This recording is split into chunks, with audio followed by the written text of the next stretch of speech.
do the job that I was doing in Madura courts for two reasons primarily. Number one, I personally feel that the IAS offers a lot of variety.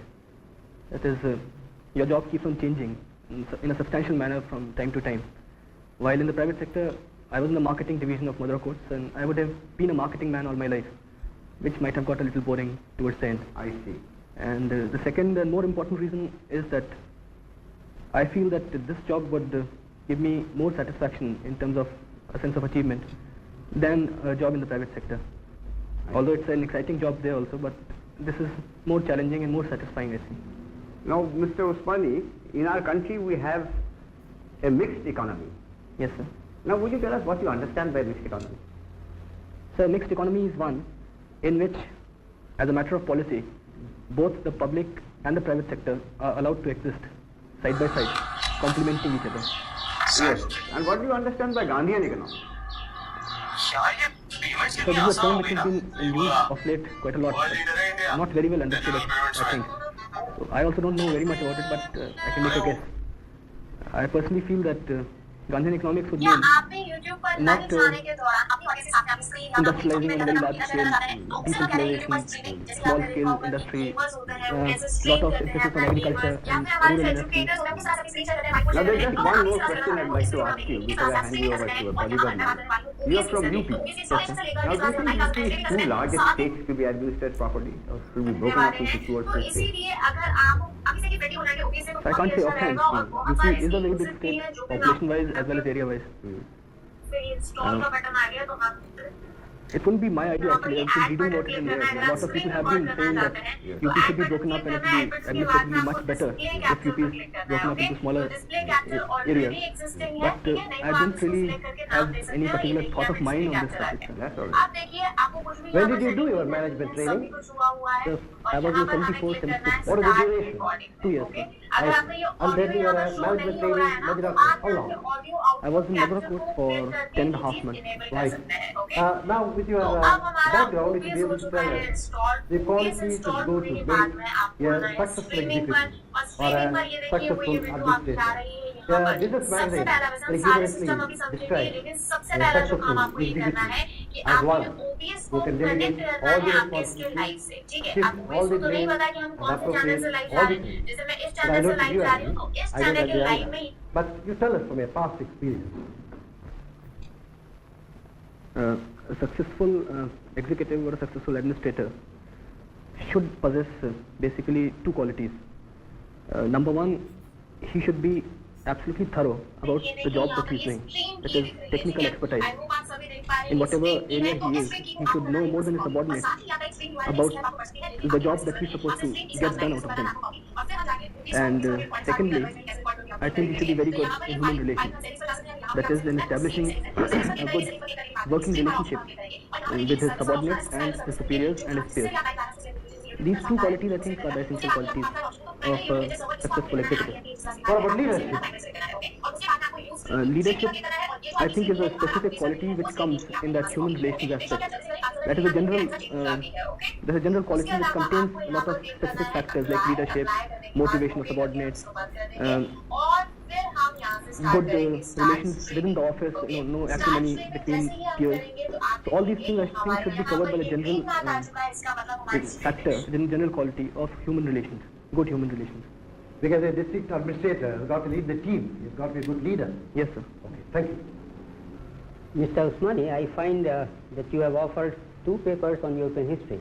Yes, sir, the lower and the higher. I see. I would just like to put a question or two on these areas that you have studied.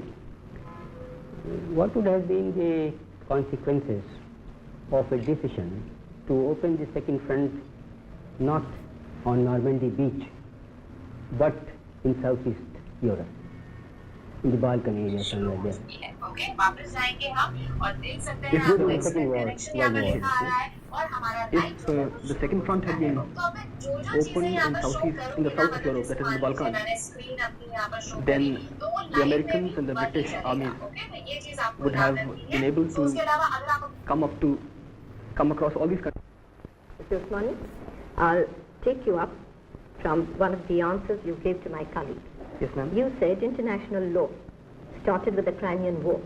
and came to be respected after the Crimean War. Can you explain that? Prior to the Crimean War, the character of international law was primarily as a law between Christian nations.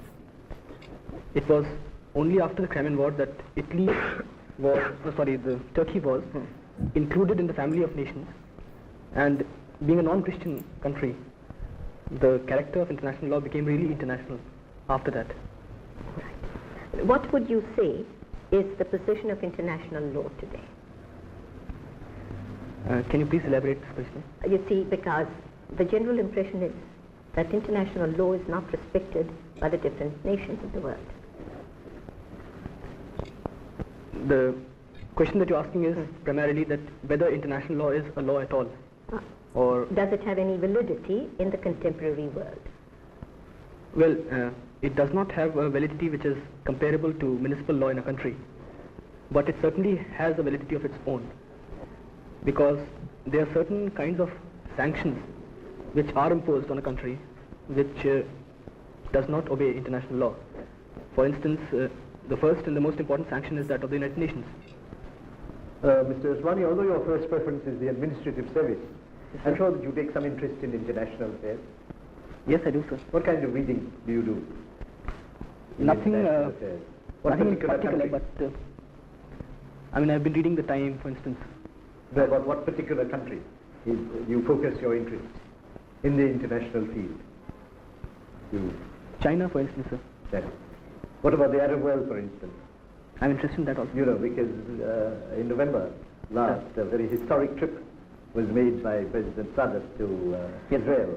Yes, sir. What kind of significance do you see in that? Could you evaluate for us how do you see that trip of Sadat?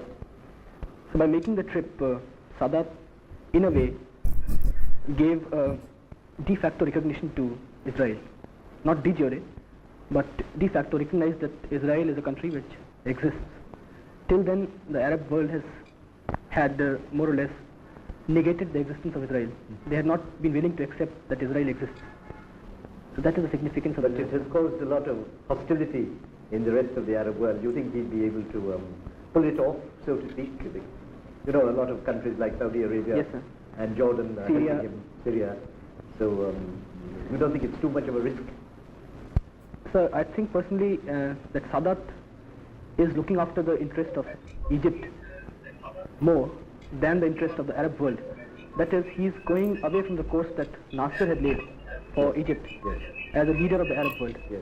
And by making this move, he has sort of taken a decision that Egyptian interest should also be taken into account. Javed, I see here that you studied for some time in Government Inter College, Bareilly. Yes, sir. I give you a small situation round about Bareilly. Yes, sir. Now, supposing you are living in a village between river Ramganga and Bareilly, and you have qualified for this interview.